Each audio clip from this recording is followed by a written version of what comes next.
Welcome to Gerrymandering Genetics, the show where I refute the YouTube atheist, the Genetically Modified Skeptic. What? What was that? Oh, that's right. This is the sister video to the crossover video Mr. Modified did with Mr. Cosmic, where they try to argue against the usefulness of religion. Well, the answer I gave in my reply to the other video still stands. If the religion is true, it's useful, and if it's false, it's not. So I don't need to say much on this video. In fact, if it wasn't for one question Mr. Cosmic asked, then I would have skipped it entirely. But since I'm here anyway, I'll go ahead and correct a couple of points they try and make. Let's begin. Moving on, were history's greatest scientists religious? Two of the scientists often mentioned when this point is made are Isaac Newton and Albert Einstein. I've already mentioned here that Newton was definitely religious as well as religiously motivated in his academic pursuits. However, upon thorough investigation into Newton's writings, it becomes apparent that his religious views may have actually hindered his further advancement of science. Newton posited that the formation of the solar system could not be explained through natural processes and that the stars didn't fall into each other only because God actively restrained them from doing so. Today, we know how solar systems form and we understand why stars don't all rapidly gravitate toward each other and collide. We continued to pursue science and discovered natural explanations for those things. If Newton had not decided that those explanations could not be found, maybe he would have actively continued to study what he didn't understand and make even greater scientific progress than he did. It seems that as much as religion motivated Newton, it also hindered him. His story is not actually a good case for productive religious motivation. If you actually read what Isaac Newton said instead of Mr. Modified's strawman of it, you'll notice his belief in God didn't hold him back at all. First, it is apparent that Newton was, as usual, ahead of his time, because he just made a fine-tuning argument centuries before the cosmological constants were discovered. Mr. Modified says we know how solar systems form, but realistically, they shouldn't even be able to form naturally. And Mr. Modified has provided no evidence to suggest that they have. Merely an assertion in reference to his belief about how they formed. A mere assertion is not enough to claim knowledge. The other quote Mr. Modified shows would be better with its full context. The last clause of your second position I like very well. 'Tis unconceivable that inanimate brute matter should, without the mediation of something else which is not material, operate upon and affect other matter without mutual contact, as it must, if gravitation is the sense of Epicurus be essential and inherent in it. And this is one reason why I desired you would not ascribe innate gravity to me. That gravity should be innate, inherent, and essential to matter, so that one body may act upon another at a distance through a vacuum without the mediation of anything else by and through which their action or force may be conveyed from one to another, is to me so great an absurdity that I believe no man who has in philosophical matters any competent faculty of thinking can ever fall into it. Gravity must be caused by an agent acting constantly according to certain laws. But whether this agent be material or immaterial is a question I have left to the consideration of my readers. So, unless Newton thought God was, or at least could be material, Mr. Modified's conclusion just doesn't follow. I find it difficult to believe that Newton believed God could be material, but I haven't read all of Newton's work, so it's possible I could be overestimating his philosophy. Given that possibility, let's assume when he said agent that he meant God. Mr. Modified says we understand why stars don't gravitate towards each other and collide, but do we really?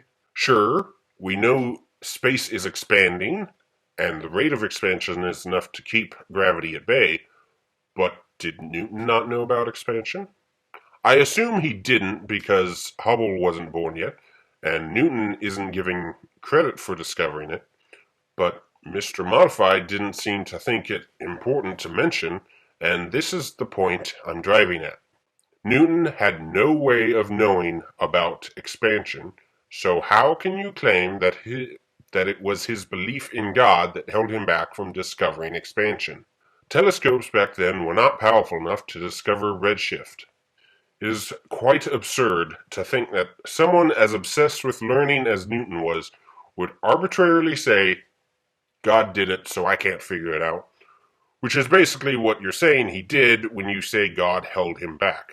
A more accurate straw man of Newton would be to say, I can't figure it out, so God must have done it.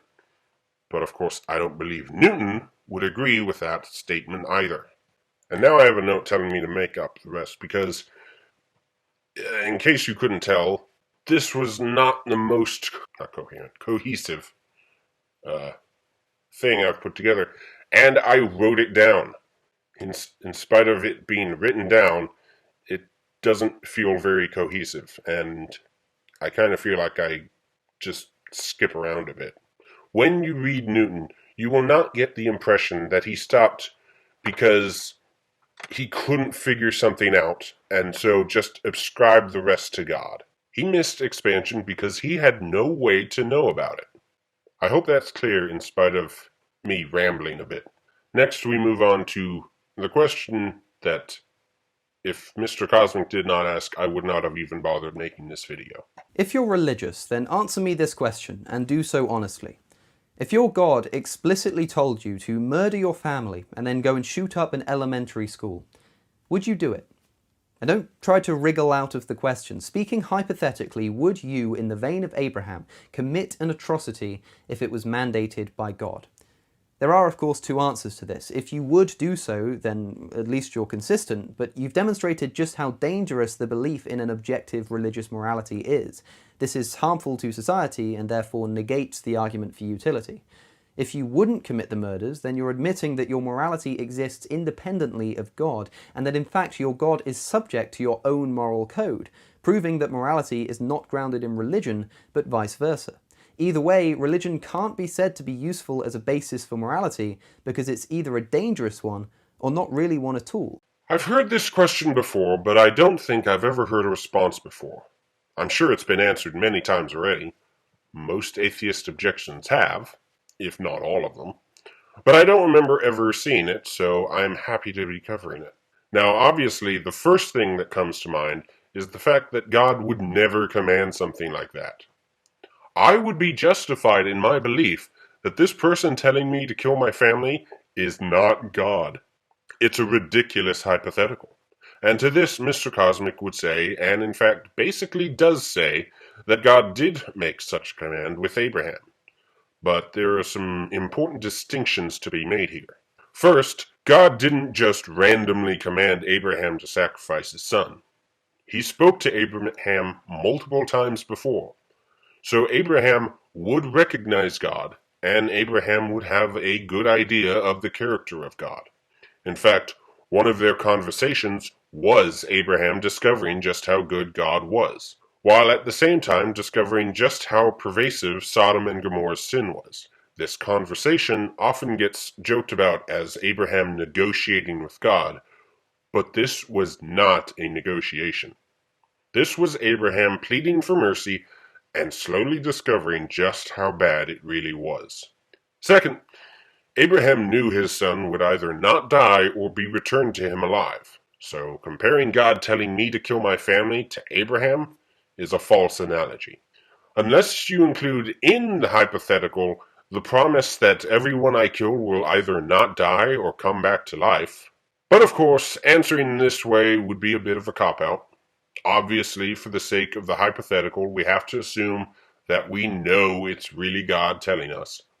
So then, what is my answer? Well, let's look at those two answers again. If I answer no, Mr. Cosmic says that somehow being able to say no means my morality is independent of God. And this just makes no sense. It does not follow at all. Whether I answer yes or no, God is still the foundation of morality. all my no would mean is that I don't have enough faith in God. There are plenty of people who made immoral decisions simply because they didn't trust God. Abraham being a prime example. Now, if I answer yes, Mr. Cosmic says that this is dangerous and harmful to society, and negates any argument for utility. First, as I've said in the sister video response, the utility of religion is bound in the truth of the religion. If a religion is true, then it is useful, and any false religion is detrimental and harmful to society.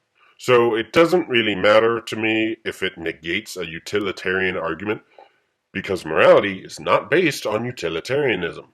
Now, as far as it being dangerous and harmful, Mr. Cosmic is begging the question here, because he never specified the reason for why God would hypothetically want me to kill my family. God doesn't make arbitrary commands. Mr. Cosmic is setting up a situation he knows to be wrong in order to say it's wrong. Also, in order to say it's dangerous or harmful, he has to assume that God does not exist, because God is omnibenevolent, so any command he gives will be in keeping with that attribute. So, what's my answer to Mr. Cosmic's question? Well, naturally, the only honest answer I can give. I don't know. It would be nice to say I had the faith required to obey such a command, but realistically, I would most likely be incapable of going through with it, and I wouldn't be the only person to say no to God. To claim exclusive responsibility for morality, religion must explain how people already knew of it before the prophets did. They both knew that murder was wrong. Remember, this is before the Exodus, before the revelation atop Mount Sinai, and before God had commanded that murder is wrong. The commandment was unnecessary anyway. There's that theology degree hard at work. I'm kidding, of course. I don't think Mr. Cosmic has got his degree yet as I make this video, and he probably didn't even start his studies when he made his video. Needless to say, Christianity does explain how people know right and wrong without being told.